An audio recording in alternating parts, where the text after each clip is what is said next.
Hello, and this is just an update on the fry at the moment. The tiny fry, the firefish dragon bloods, and the bigger fry yellow labs. That's the date. So the firefish are just coming up to 4 weeks, and the yellow labs are coming up to about 5-6 weeks. I've been looking into the yellow labs because half our yellow lab fry a yellow coloration, and some of the yellow ones even have white bellies to them, and the other half are coming out to be like a pearlescent white or pale white. I've looked at answers, come across 3 answers. One of them is that possibly hybrids. Well, they're not hybrids within our tank, but we weren't sure of the fish, the yellow labs adults we have, because the yellow lab adults came with the tank, so we couldn't actually determine if they're hybrids or not. The second answer I came up with, it's a rarity. These 2 answers I came up with in the forum, where forums I don't really trust. You don't know the background to the people unless you've been following the forum for a long time, so you don't know the experience of the person that's answering the question. I then posted a question about these on a Facebook page, and a breeder who's been breeding them for a long time said that these are possibly F5, F6 yellow labs. So obviously when you start with yellow labs you get the WCs, wild caught, then you go from the WCs creating fry, these are called F1s, and then you go down the line of the F1s producing F2s, the F2s producing F3s, blah blah blah. And what they're saying is it's a weakness in the strain of the yellow labs.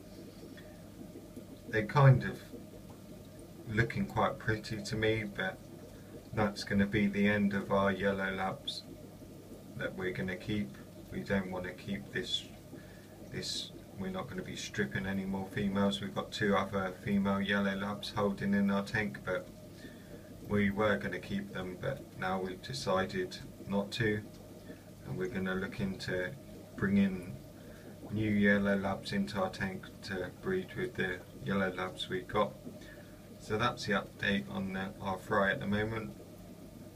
They're coming along quite nicely. The dragon bloods are not really coloured up yet, but some of them have got some really nice patterns to them, like little black stripes on their tails. I'm hoping that these black stripes stay on them as they get older and don't weaken or pale out, because I think them dragon bloods we will be adding to our actual current tanks. So that's the actual fry. And then the other day I came across a bit of a shock. I didn't even know it's happening. Let me just take you to this tank. So this is a shock fry because I didn't even know it occurred. I only found out about it during a water change. These are bristlenose plecos, and my god, there is about 100. We got 1 female bristlenose pleco in our tank and 1 male bristlenose pleco. I didn't see anything go on. All we noticed was he wasn't coming out of the little breeding tube that we've got in there, and I noticed that one of the yellow labs was really harassing him, and he wasn't even moving, wouldn't even come out. So I kind of looked in the tube, and this is what I came across. So I took them out, I put them in our little breeding tank, and my god, when I was putting them in the tank they were sticking to my hands, they were sticking everywhere. I thought I was going to end up killing a lot of them because they just wouldn't get off my hands, they wouldn't get off the filter when I was moving the filter, the stones when I was moving the stones, because we put this wood in there because plecos like wood. Yeah, it softens the water for them, it's coloured the water quite a bit, but it's not too bad. But yeah, I can't even begin to count, but there's a bunch at the front, a bunch at the back. They're still not free swimming. they'll be free swimming in a couple of days or so, so I'll keep you updated on these. And I hope to God that we can actually get rid of these 100 Bristol nose plecos or more. So thank you for watching, and stay tuned for future updates on these fry.